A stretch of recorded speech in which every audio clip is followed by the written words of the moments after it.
बिस्मिल्लाहिर्रहमानिर्रहीम, अस्सलामु अलैकुम। शोएब अनवर आप लोगों की खिदमत में हाजिर। और टॉपिक जो मैंने आप लोगों के साथ डिस्कस करना है, टॉपिक है जनाब आइसोटोप्स का, जिसके अंदर मास स्पेक्ट्रोमीटर भी इंक्लूड हो जाता है। यूएचएस के इस फर्स्ट फिजिकल केमिस्ट्री के यूनिट बेसिक कॉन्सेप्ट्स के हवाले से आपको एक इंफॉर्मेशन देता चला जाऊं कि जनरली 4 एमसीक्यूज इस यूनिट में से आते हैं। अगर मैं फर्स्ट ईयर के एमसीक्यूज की बात करूं तो 18 या 20 एमसीक्यूज जो फर्स्ट ईयर के फिजिकल केमिस्ट्री में से आते हैं यूएचएस के सिलेबस में, उसमें से 4 एमसीक्यूज 4 एमसीक्यूज इस फर्स्ट यूनिट के, और उसमें से एक कंफर्म क्वेश्चन इस टॉपिक में से है जो कि मास स्पेक्ट्रोमीटर और आइसोटोप का टॉपिक है। तो मुझे कह देना चाहिए it is one of the most important topic of this unit. तो अब सबसे पहले मैं आप लोगों को यह बताता चला जाऊं कि मुझे बिफोर दिस के मैं आइसोटोप्स की तरफ जाऊं, थोड़ा सा आप लोगों को आइडिया दे दूं कि जो मास स्पेक्ट्रोमीटर टेक्निक है, व्हाट इज दिस टेक्निक, और उसके बाद फिर इस टेक्निक को डिटेल में पढ़ेंगे। और मैं अपनी इस वीडियो में पूरे के पूरे आइसोटोप्स और मास स्पेक्ट्रोमीटर को कंप्लीटली डिस्क्राइब करूंगा।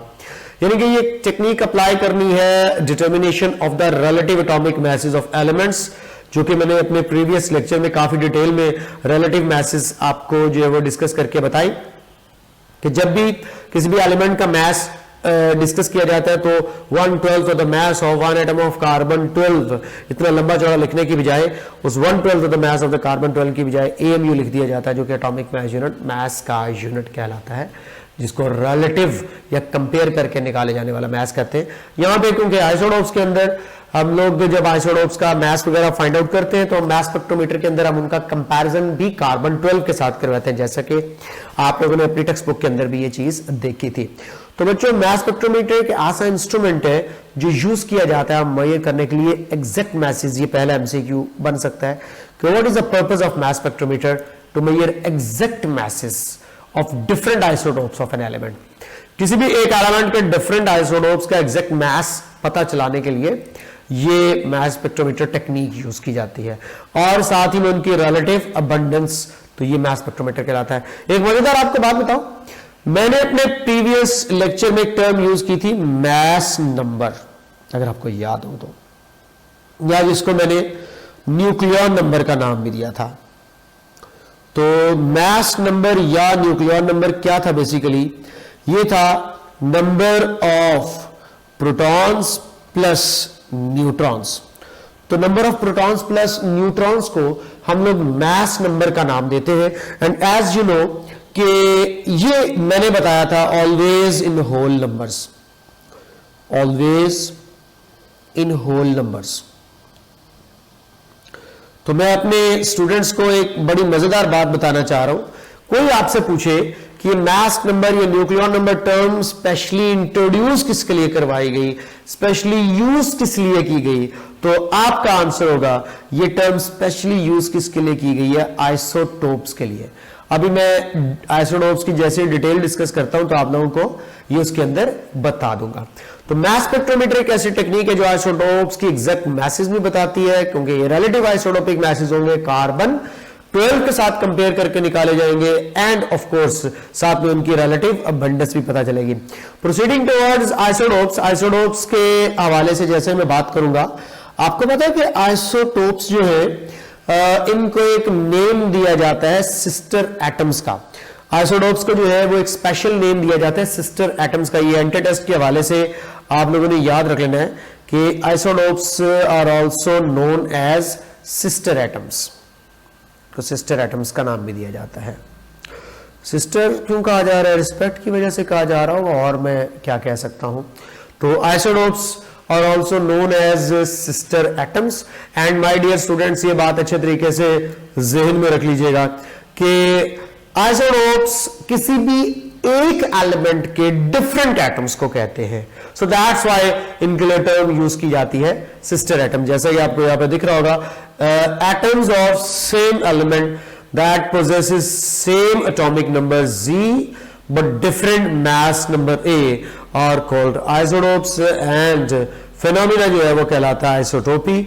और इस फिनोमिना ऑफ आइसोटोपी को डिस्कवर करने वाला सोडी था, जस्ट इंफॉर्मेशन है।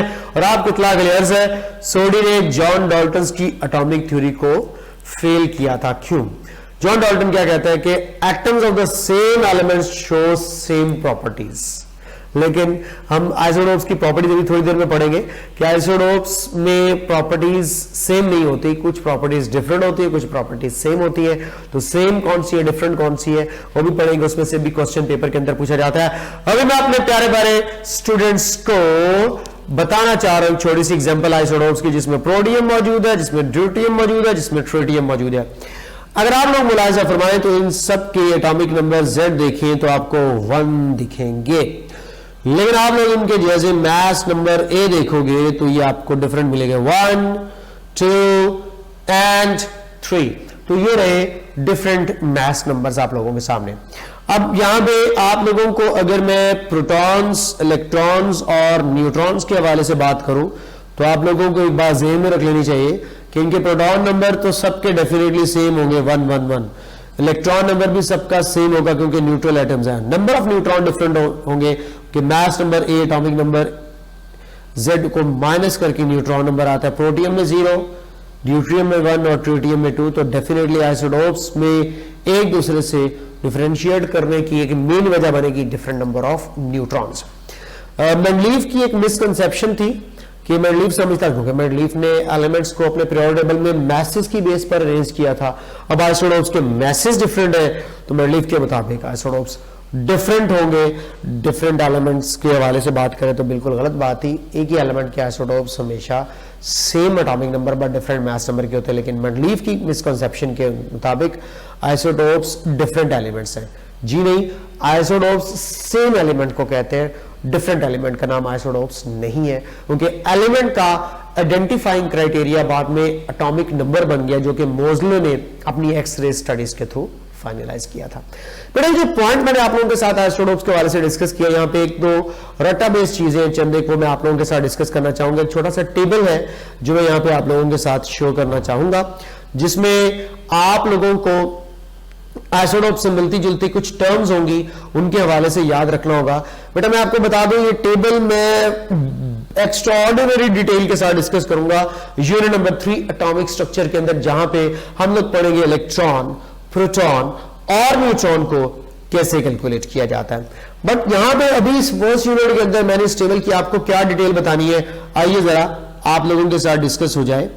Right now I am going to discuss with you people के आइसोटोप्स, एक टर्म तो आप लोगों ने भी पढ़ ली, इसी से मिलती जुलती term isobars, isoelectronic, isotones, isosters in case of molecules. ठीक है, आइए जरा इसको डिस्कस करते हैं। तो सबसे पहले आइसोटोप्स देखें, इसमें हमने करना क्या है।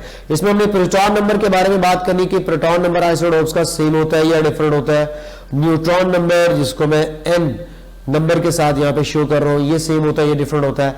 इलेक्ट्रॉन नंबर सेम होता है या डिफरेंट होता है।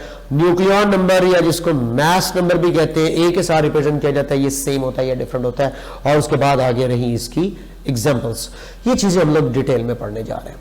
तो आइए अगर स्टार्ट करते हैं आइसोटोप्स। जैसा कि मैंने भी बताया, they are having same atomic number but different neutrons, same electron number in case of neutral atoms and definitely nucleon number different होगा, जिसको मास नंबर कहते हैं।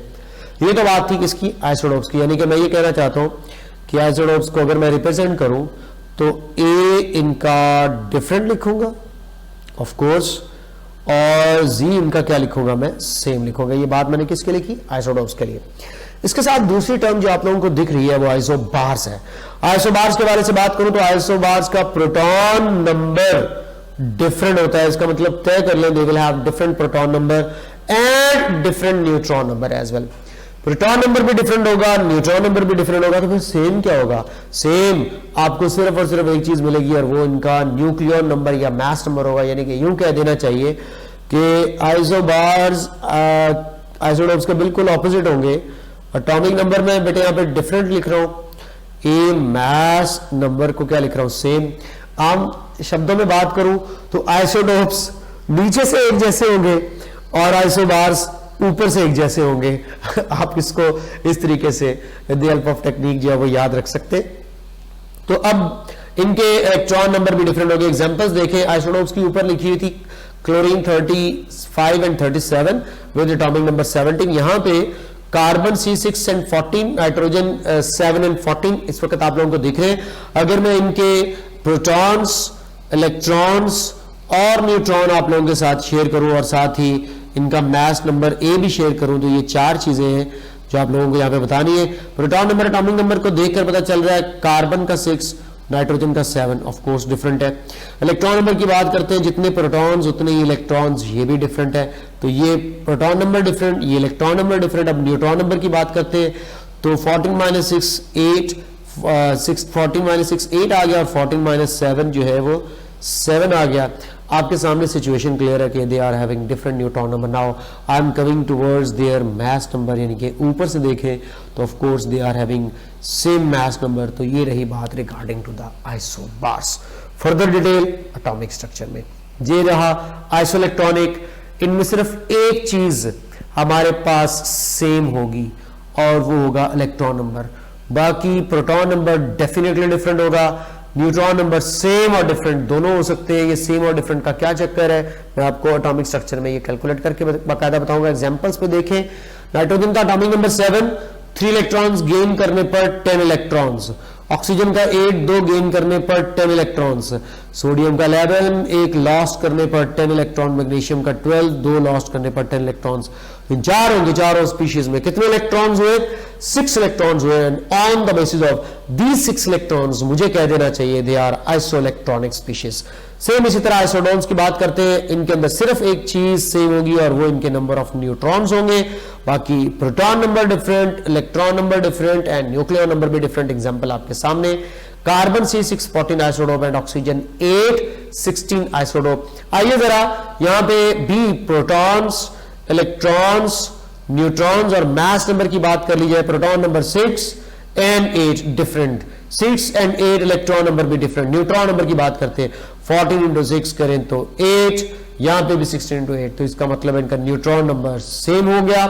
मास नंबर की बात करें तो 1 का रहा 14, 1 का रहा 16, तो ये भी क्या हुआ? डिफरेंट। समझ आ गई मैं क्या समझा रहा हूं आप लोगों को? सिंपल सी बात है यार, सिंपल सी बात है, उम्मीद है समझ गए होंगे।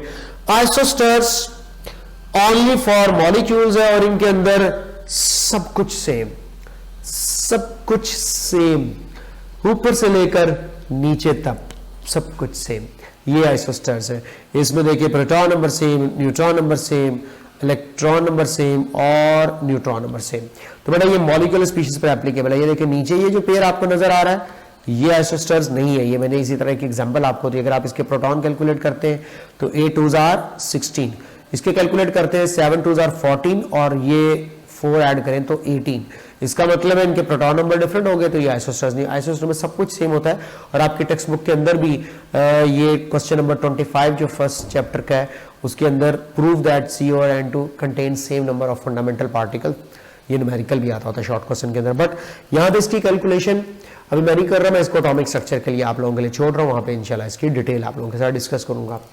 नेक्स्ट मैं पढ़ रहा हूँ, छोटा सा टेबल है, ये अगेन एक इंफॉर्मेशन है जो आप लोगों के माइंड में होनी चाहिए। आइसोटोप्स की टोटल तादाद के ऊपर बात करेंगे। वैसे तो अब तक जो total number of isotopes discover किया जा चुका है वो नंबर 23 तक जो है वो पहुंचा हुआ है, लेकिन यहां पे हम लोग जो डाटा शेयर कर रहे हैं वो according to the text book कर रहे हैं।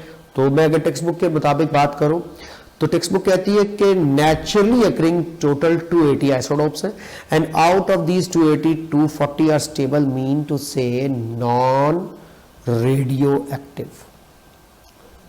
Non radioactive. ठीक होगा बेटा। In the meanwhile radioactive और अनस्टेबल की बात करूं तो 40 are radioactive out of 280। तो 280 में से 40 रेडियो एक्टिव है, 240 नॉन रेडियो एक्टिव या स्टेबल है। इसी तरह आर्टिफिशियली प्रिपेयर्ड में स्टेबल कोई भी नहीं है, क्योंकि आर्टिफिशियली प्रिपेयर्ड रेडियो एक्टिव होते हैं और अनस्टेबल होते हैं। तो 300 का 300 फिगर टोटल का रेडियो एक्टिव और अनस्टेबल के लिए जा रहा है। तो टोटल फिर इसका मतलब है हो गए 580 और रेडियो एक्टिव और अनस्टेबल हो गए 340 और स्टेबल हो गए 240। अब इसके अंदर आप लोगों को एक और बात भी शेयर करके बतानी है कि ये जो टोटल स्टेबल आइसोटोप्स है आप लोगों के सामने इस वक्त 240 आपके टेक्स्ट बुक में इसकी भी एक फिगर मौजूद है। तो याद रख लीजिएगा, मोस्टली जो स्टेबल होते हैं mostly even atomic number and mass number के होते हैं। इवन